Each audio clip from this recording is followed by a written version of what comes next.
হিন্দু মুসলিম সংঘাতে উত্তাল নেপাল, ৩ জনের মৃত্যু। ইরানের মিত্র হুথিদের বিরুদ্ধে বড় সামরিক অভিযানের প্রস্তুতি সৌদির। মরক্কো থেকে স্রোতের মতো স্পেনে ঢুকে পড়ল হাজার হাজার মানুষ, ৯ জনের মৃত্যু। কুয়েতে মার্কিন স্থাপনায় হামলার দাবি ইরানের। ইরান যুদ্ধ নিয়ে ট্রাম্পের শীর্ষ উপদেষ্টাদের মধ্যে মতবিরোধ, বিরক্ত মার্কিন প্রেসিডেন্ট। বিস্তারিত জানতে ভিডিওতে লাইক দিয়ে না টেনে শেষ পর্যন্ত দেখুন। হিন্দু ও মুসলিম সম্প্রদায়ের মধ্যে ছড়িয়ে পড়া সহিংসতায় অন্তত ৩ জনের মৃত্যুতে উত্তাল হয়ে উঠেছে নেপাল। সার্বিক পরিস্থিতিতে গভীর উদ্বেগ প্রকাশ করে দেশবাসীকে শান্ত ও সংযত থাকার আহ্বান জানিয়েছেন নেপালের প্রধানমন্ত্রী বালেন্দ্র শাহ। শুক্রবার সংবাদ মাধ্যম আল জাজিরার প্রতিবেদনে বলা হয়েছে, গত মার্চ মাসে দায়িত্ব নেওয়ার পর জনসম্মুখে খুব কম এলেও বৃহস্পতিবার জাতির উদ্দেশ্যে ভাষণ দেন বালেন্দ্র শাহ। ভাষণে প্রধানমন্ত্রী নাগরিকদের দায়িত্বশীল আচরণ করার এবং অশান্তি দূর করতে সাহায্যের আহ্বান জানান। কর্মকর্তারা জানিয়েছেন, গত রোববার ভারতীয় সীমান্তের কাছে সুনসারি জেলার একটি গ্রামে সহিংসতা ছড়িয়ে পড়ে। সেখানে হিন্দু শোভাযাত্রার সময় উচ্চ শব্দে গান বাজানো এবং ধর্মীয় পতাকা টানানো নিয়ে কিছু হিন্দু ও মুসলিমদের মধ্যে বাকবিতণ্ডার সৃষ্টি হয়। পুলিশ মুখপাত্র আবি নারায়ণ কাফলের মতে, এক পর্যায়ে উগ্র ভিড় ছত্রভঙ্গ করতে পুলিশ গুলি চালালে 2 ব্যক্তি নিহত হন। পরে পরিস্থিতি নিয়ন্ত্রণে কারফিউ জারি করা সত্ত্বেও বৃহস্পতিবার কাছের সিরাহা জেলায় এক বিক্ষোভ চলাকালে তৃতীয় আরেকজন মারা যান। নতুন করে যেন কোনো সংঘাত না ঘটে সেজন্য কর্তৃপক্ষ সুনসারি এবং এর পার্শ্ববর্তী জেলাগুলোতে সান্ধ্য আইন বা কারফিউ জারি করেছেন।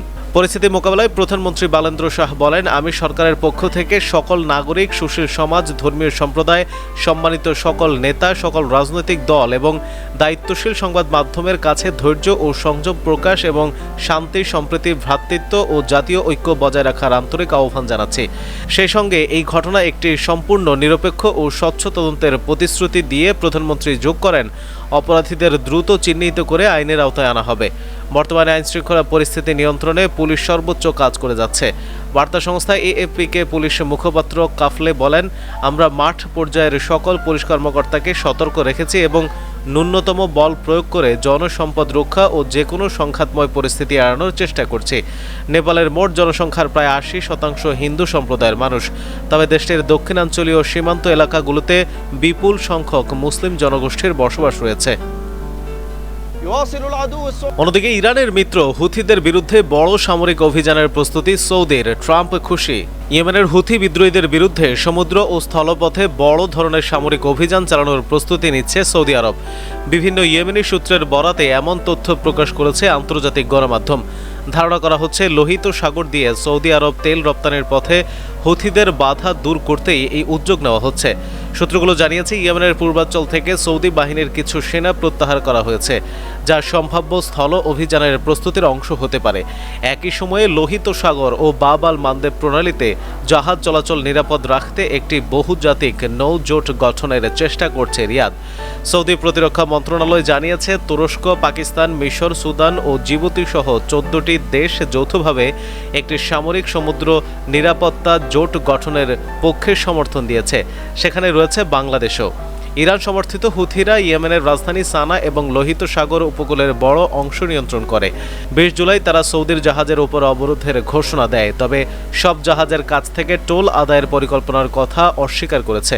হুথিদের দাবি, সৌদি আরব ইয়েমেনের উপর আরোপিত অবরোধ তুলে নিলেই তারাও সৌদি আরবের অবরোধ প্রত্যাহার করবে। তাদের মতে এটি ইরানকে ঘিরে নয়, বরং ইয়েমেনের ভবিষ্যৎ নিয়ে বিরোধ। 2015 সালে ইয়েমেনের আন্তর্জাতিকভাবে স্বীকৃত সরকারকে সমর্থন দিয়ে হুথিদের বিরুদ্ধে যুদ্ধে জড়ায় সৌদি আরব। লোহিত সাগরের নিরাপত্তা জোটে যোগ দেওয়ার জন্য যুক্তরাষ্ট্রের পাশাপাশি জার্মানি, ফ্রান্স, যুক্তরাজ্য ও ইতালিকেও আহ্বান জানিয়েছে রিয়াদ। যদিও ইউরোপীয় ইউনিয়নের অ্যাসপিডেস নামে একটি নৌ মিশন ইতোমধ্যেই ওই অঞ্চলে টহল দিচ্ছে। গত 25 জুলাই হুথিরা দাবি করে তারা সৌদি আরবের পূর্বাঞ্চলের তেল ক্ষেত্র থেকে লোহিত সাগরের রপ্তানি বন্দরে যাওয়া তেল পরিবহন অবকাঠামোতে হামলা চালিয়েছে। বিশ্লেষকদের মতে, যদি লোহিত সাগরের পাশাপাশি হরমুজ প্রণালীও সৌদি তেলবাহী জাহাজের জন্য বন্ধ হয়ে যায়, তাহলে দেশটির তেল রপ্তানি বড় ধরনের সংকটে পড়বে। ইরান সংকট শুরুর আগে সৌদি তেলের প্রায় 80% হরমুজ প্রণালী দিয়ে রপ্তানি হতো। বর্তমানে ইয়ানুবু বন্দরের মাধ্যমে লোহিত সাগর পথে রপ্তানির গুরুত্ব অনেক বেড়েছে। গত 2 সপ্তাহে হুথি ও সৌদি আরবের মধ্যে সংঘাত আরও তীব্র হয়েছে। হুথিরা সৌদি আরামকোর বিভিন্ন স্থাপনায় হামলা চালিয়েছে। এর জবাবে সৌদি বাহিনী হুথি নিয়ন্ত্রিত হোদেইদা বন্দরে বিমান হামলা চালায়। একই সময়ে লোহিত সাগরে একটি সৌদি বাণিজ্যিক জাহাজও হামলার শিকার হয়। এক দশকেরও বেশি সময় ধরে ইয়েমেনে প্রভাব বিস্তার নিয়ে সৌদি আরব ও হুথিদের মধ্যে সংঘাত চলছে। সাম্প্রতিক এক মাসে সেই উত্তেজনা নতুন করে বেড়েছে। অপরদিকে মরক্কো থেকে স্রোতের মতো স্পেনে ঢুকে পড়ল হাজার হাজার মানুষ, 9 জনের মৃত্যু। মরক্কো থেকে হাজার হাজার অভিবাসী স্পেনের ছোট ভূখণ্ড সেউতায় ঢুকে পড়েছে। পরিস্থিতি নিয়ন্ত্রণে সীমান্তে সেনা মোতায়েনের সিদ্ধান্ত নিয়েছে স্পেন। নতুন করে তৈরি হওয়া এই সীমান্ত সংকটে অন্তত 9 জনের মৃত্যু হয়েছে বলে জানা গেছে। এনডিটিভির প্রতিবেদন থেকে এই তথ্য জানা যায়। বৃহস্পতিবার বিপুল সংখ্যক মানুষ সীমান্তের বেড়া ভেঙে সেউতায় ঢুকে পড়ার পরিস্থিতি নিয়ন্ত্রণে স্থানীয় কর্তৃপক্ষ কেন্দ্রীয় সরকারের কাছে অতিরিক্ত বাহিনী পাঠানোর অনুরোধ জানায়। এরপরে স্পেন সরকার সীমান্ত পরিস্থিতি নিয়ন্ত্রণে সিভিল গার্ডকে সহায়তা করতে দেশটির সশস্ত্র বাহিনী মোতায়েনের ঘোষণা দেয়।